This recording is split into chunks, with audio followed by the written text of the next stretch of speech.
Welcome to Sweet Life Beat Life. We hope this video helps. You start by making trading temporarily impossible. Do this now so you can think clearly. Pause trading for 48-72 hours and remove access from your devices.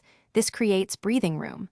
Once done, transfer funds or hand over credentials to a trusted person who agrees boundaries. That prevents impulsive buys. While access is limited, write down your top 3 triggers: time of day, specific emotions, or certain devices, so you can target what's driving the compulsion and plan next steps. You now replace the habit with specific actions that interrupt the urge. When you feel the pull, follow a 3-step alternative.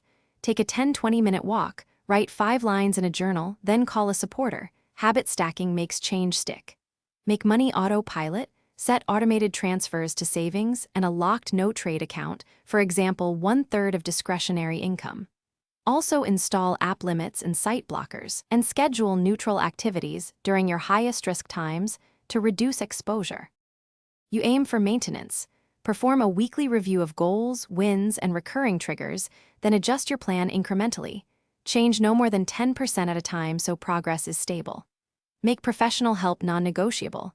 Enroll in counseling or join a peer support group, and keep a short urges log to spot patterns. If a relapse happens, act fast, pause access again, analyze what triggered you, and re-engage your accountability person or therapist right away. Swift correction prevents escalation. Thanks for watching. Consider subscribing if we helped you.